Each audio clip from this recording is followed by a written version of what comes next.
Imagine it's 1809, a year after the slave trade was banned in the United States of America. One undoubtedly thinks that slavery would have ended, but it's not the truth. Legal loopholes were being used to keep the harrowing institution alive. You see, the government of the United States banned the slave trade, not slavery itself. This allowed white slave owners to find ways to reproduce the existing black slaves in the United States.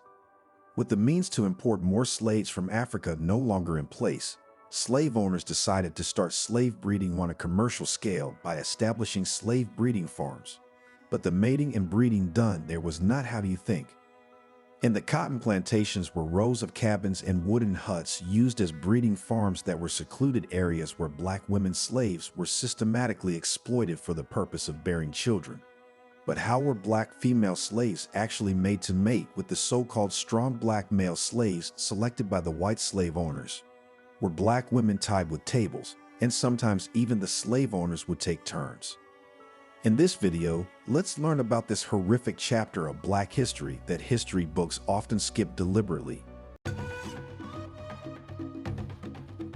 The Black History Archives.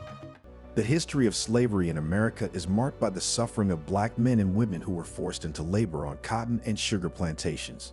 From dawn to dusk, they worked tirelessly, enduring grueling tasks and harsh conditions. However, their plight extended beyond the day's labor, especially for many black women who faced a grim reality after nightfall.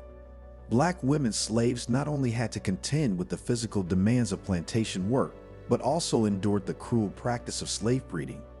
Under the cover of darkness, away from the watchful eyes of overseers, these women suffered further exploitation and abuse in wooden huts that blended into the moonlit fields.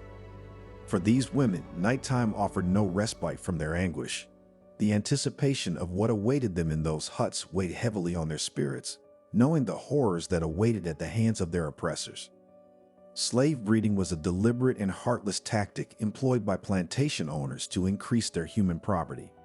Black women were seen not as individuals deserving respect and autonomy, but as mere vessels for producing more slaves. Their bodies, already exploited for labor, became commodities to be traded at the whims of their masters. Inside those dimly lit huts, devoid of warmth and compassion, black women were subjected to forced sexual encounters with chosen strong black male slaves. These acts were not acts of affection but violent coercion, further perpetuating the institution of slavery. The consequences of these forced unions were devastating, both physically and emotionally. Many women endured pregnancies and childbirth under appalling conditions, their bodies weakened by relentless labor and their spirits crushed by oppression.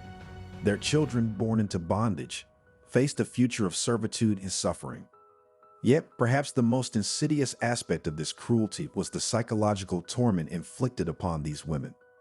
Forced to bear the children, they grappled with feelings of shame and powerlessness, their humanity denied at every turn. But what did the slave breeding farms look like, and how did breeding actually occur? The structures housing these farms might have lacked the grandeur of the plantation house, but their utilitarian design masked their sinister purpose. These buildings had dim lighting and poor ventilation, furnished only with the most basic necessities. In addition to that, they had tables, belts, and shackles. In this environment, there was a tangible sense of fear and despair as enslaved women awaited their fate at the hands of their white overseers or owners. The sounds of suffering and grief filled the air as women grappled with the trauma of being forcibly separated from their families and subjected to sexual abuse.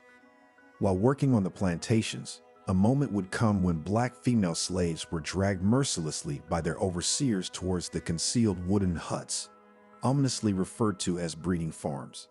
Each step they took carried the weight of their oppression, their spirits burdened by the grim awareness of the horrors awaiting them in these desolate places. Here's a reminder to please support us so we can make more videos for you by subscribing to our channel and giving the video a like.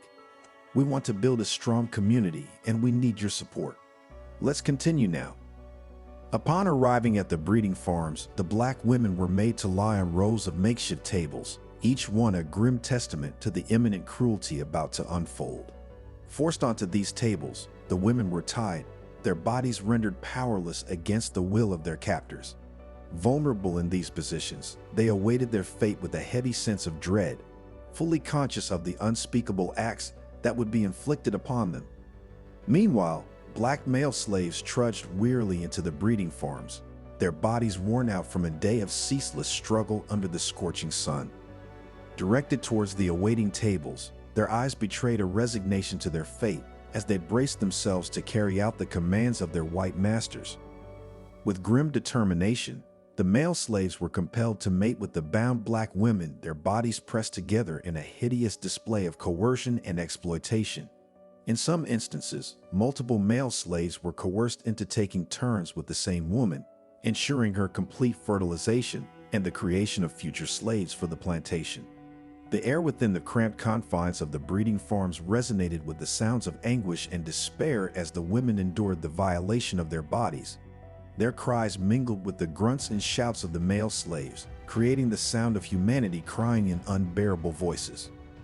One harrowing account, chronicled by the slave Harriet Jacobs in her autobiography, Incidents in the Life of a Slave Girl, offers a glimpse into the horrors of the breeding farms.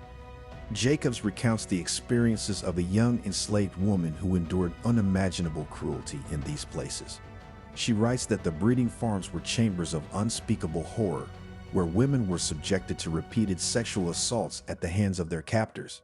She describes the excruciating pain and humiliation of being bound to the tables, forced to endure violation after violation of her body. She further writes that in these breeding farms, black women were stripped of their humanity, reduced to mere objects to be exploited and discarded at the whim of their white masters. As the sun sank below the horizon, the women of the breeding farms were left to grapple with the physical and emotional scars of their ordeal. In the darkness, their cries blend with the whispers of the wind, serving as a haunting reminder of the inhumanity. The breeding farms gained infamy for their exploitation of black female slaves, with their purpose stretching beyond simply pairing black women with black male slaves. These reprehensible establishments often served as venues for the sexual gratification of white slave owners, perpetuating a cycle of dehumanization and degradation that surpassed the boundaries of the plantation. While these farms primarily aimed to produce offspring for the plantation owners' benefit, the presence of white slave owners highlighted the deeply ingrained racism embedded in slavery. Empowered by their authority, these individuals viewed black women not as deserving of respect and humanity, but as objects for their personal pleasure and entertainment. Sometimes, white slave owners would personally visit these breeding farms, handpicking black women slaves to serve as their companions for the evening. These women, already enduring immense suffering, faced further degradation at the hands of their captors, their bodies exploited for the amusement of their white masters. Moreover, breeding farms also functioned as venues for social events, where white guests and neighbors were invited to participate in the sexual exploitation of black women slaves. These gatherings, masquerading as innocent social occasions, normalized and perpetuated the dehumanization of black people, reinforcing the racial hierarchy prevalent in the antebellum South. The participation of white guests in these events underscores the deep-seated racism and white supremacy pervasive during this period. By actively engaging in the exploitation of black women slaves, they perpetuated a cycle of oppression and violence, reinforcing the false narrative of black inferiority and white superiority ingrained in the institution of slavery. The children born as a result of these harrowing acts were called children of the plantations. You see, slave breeding farms epitomized a sinister and deeply entrenched aspect of the American slave system, meticulously orchestrated to advance the economic interests of slave owners at the dire expense of black men and women. These facilities were not only hubs of unimaginable suffering and brutality, but also served as strategic tools for plantation owners to amass wealth and assert control over their labor force without the necessity of costly slave imports.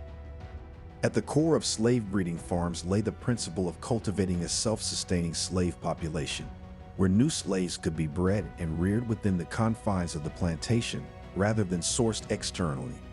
This approach provided a plethora of advantages to slave owners, foremost among them the meticulous oversight and exploitation of every facet of their slaves' lives to maximize financial gain. By breeding their own slaves, plantation owners could ensure a steady supply of labor without the uncertainties and financial strains associated with procuring new slaves from slave traders. This not only presented a cost-effective solution, but also granted plantation owners unprecedented authority over the composition and capabilities of their workforce. Such control allowed them to tailor their labor force to meet specific demands, whether for agricultural endeavors, domestic duties, or other labor requirements. The undeniable financial profitability of slave breeding farms was incontrovertible. With a self-sustaining slave population, plantation owners no longer grappled with the mounting expenses of procuring new slaves or the uncertainties of the slave trade. Instead, they could concentrate on optimizing the productivity of their existing workforce and extracting maximum labor from them. Isn't it true that slave breeding farms showed how immoral white slave owners could be to make profits? What, in your opinion, can be done today to make amends for the horrific practice of slave breeding? In the comments section right below, share your thoughts on whether there should be separate slave breeding reparations for Black women today, whose great-grandmothers went through pain and inhumanity. Would you like us to make more videos? If yes, please support us by subscribing to the Black History Archives and clicking the bell icon. You can check out more videos on our channel too.